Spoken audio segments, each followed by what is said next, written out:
नमस्कार साथियों, आपका हार्दिक स्वागत है एक नए वीडियो में एसके शिक्षणशाला के यूट्यूब चैनल पर। दोस्तों, आज के वीडियो में हम लोग हिंदी व्याकरण के महत्वपूर्ण प्रश्नों के बारे में अध्ययन करेंगे। दोस्तों, यह प्रश्न सभी कॉम्पिटिटिव एग्जाम के लिए काफ़ी महत्वपूर्ण रहने वाले हैं।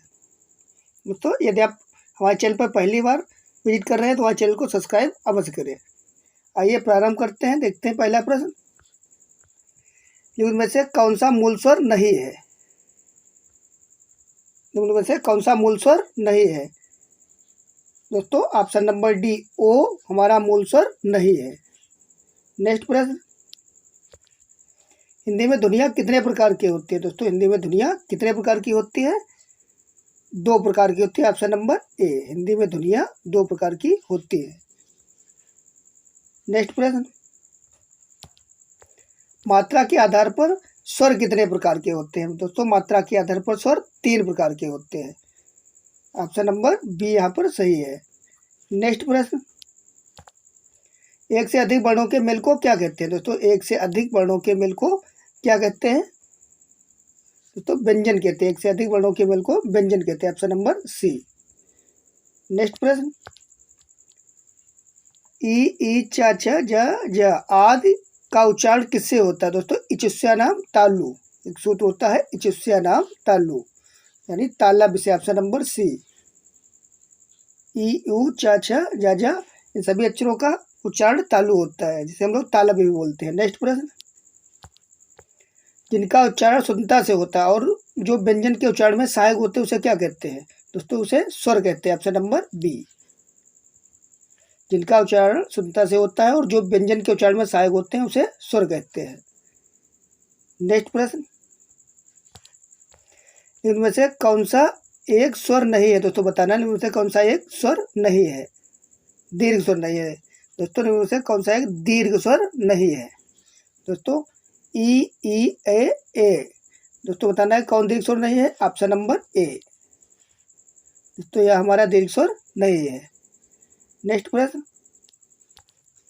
इनमें से अंतस्थ कौन सा है? दोस्तों, बताना है अंतस्थ कौन सा है, गा जा वा या फिर सा? दोस्तों, या वा रा ला, ये हमारे 4 अंतस्थ होते हैं, तो यहाँ पर हमारा वा है। Option number C. अंतस्थ हमारे या वा रा ला 4 होते हैं व्यंजन। नेक्स्ट प्रश्न, हिंदी भाषा में कुल कितनी लिपियाँ हैं? दोस्तों, बताना है हिंदी भाषा में कुल कितनी लिपियाँ हैं? दोस्तों, हिंदी भाषा में 52 लिपियाँ होती है। Option number C. हिंदी भाषा में 52 लिपियाँ होती है। Option number C. नेक्स्ट प्रश्न, हिंदी वर्णमाला में ऊष्म व्यंजन कौन से हैं? दोस्तों, बताना है ऊष्म व्यंजन कौन से हैं?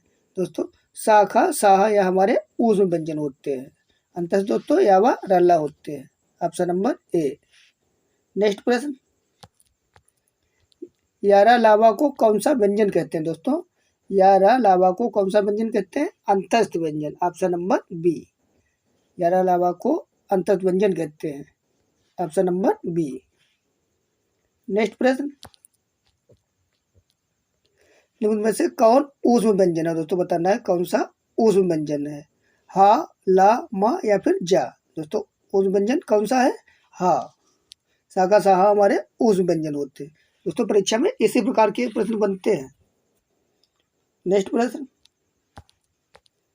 जब एक ही ध्वनि का द्वित्व हो जाए तो वह क्या कहलाता है? दोस्तों, जब एक ही ध्वनि का द्वित्व हो जाए तो वह क्या कहलाता है? संग ध्वनिया, युग्मक ध्वनिया, संपृक्त ध्वनिया, पारस्परिक ध्वनिया?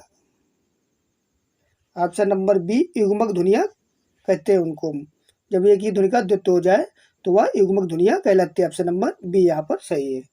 नेक्स्ट प्रश्न, अनुस्वार किसका कार्य करता है? दोस्तों, बताना है अनुस्वार किसका कार्य करता है, विसर्ग का, चंद्र बिंदु का, पंचम वर्ण का, स्वर का? दोस्तों, पंचम वर्ण का। ऑप्शन नंबर सी, विसर्ग हमारे पंचम वर्ण का कार्य करता है। नेक्स्ट प्रश्न, ए अ वर्ण क्या कहलाते हैं? दोस्तों, ए दे तो कंठ ताल। यहाँ पर डी सही है। एक सूत्र होता है ए दे तो कंठ ताल। ऑप्शन नंबर डी यहाँ पर सही है। ए का उच्चारण स्थान कंठ और ताल हो। नेक्स्ट प्रश्न, वह छोटी से छोटी ध्वनि जिसके टुकड़े नहीं हो सकते हैं उसे क्या कहते हैं? दोस्तों, बताना वह छोटी से छोटी ध्वनि जिसके टुकड़े नहीं हो सकते उसे क्या कहते हैं? वर्ण, स्वर, व्यंजन या फिर मात्रा? उसे क्या कहते हैं? उसे बर्ड कहते हैं। ऑप्शन नंबर ए, उसे बर्ड कहते हैं। नेक्स्ट प्रश्न, जिनका उच्चारण ऊपर के दांतों पर जीभ लगाने से होता है उसे क्या कहते हैं? ए दंत, बी नासिक, सी मूर्धन्य, डी अनुस्वार। दोस्तों उन्हें दंत कहते हैं। Option number A. नेक्स्ट प्रश्न, किसी वस्तु को व्यवहार में लाना इसका आशय किस शब्द से है? किसी वस्तु को व्यवहार में लाना इसका आशय किस शब्द से है? उपयोग, अनुपयोग, प्रयोग, सदुपयोग। दोस्तों प्रयोग से। ऑप्शन नंबर सी, प्रयोग। नेक्स्ट प्रश्न, निम्न में से किस शब्द में स्वर व्यंजन संबंधी अशुद्धि नहीं है? आपको बताना है किस शब्द में स्वर व्यंजन संबंधी अशुद्धि नहीं है। आरोग्य, दोस्तों अशुद्धि है इसमें। ईसाई, यह भी गलत लिखा है।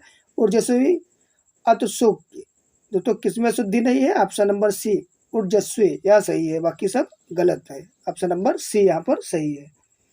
नेक्स्ट प्रश्न, जो संज्ञा सर्वनाम आ शब्दों से जुड़कर नए शब्दों की रचना करते हैं उन प्रत्यय को क्या कहते हैं? दोस्तों जो धातु या क्रिया के साथ जुड़ते हैं उनको कृदंत प्रत्यय कहते हैं।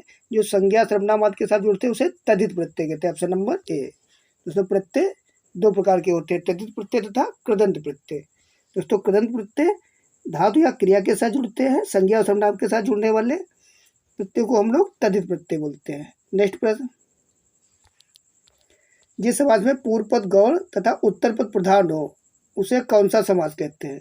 तो जिस समाज में पूर्व पद गौण तथा उत्तर पद प्रधान होता है उसे कौन सा समास कहते हैं? दोस्तों उसे तत्पुरुष समास कहते हैं। नेक्स्ट प्रश्न,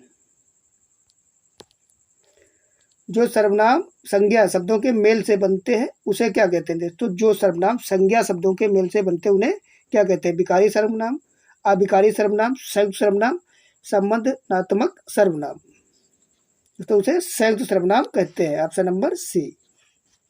नेक्स्ट प्रश्न, जिस क्रिया से संचालित व्यापार का फल कर्ता को छोड़कर कर्म पर पड़ता है उसे कौन सी क्रिया कहते हैं?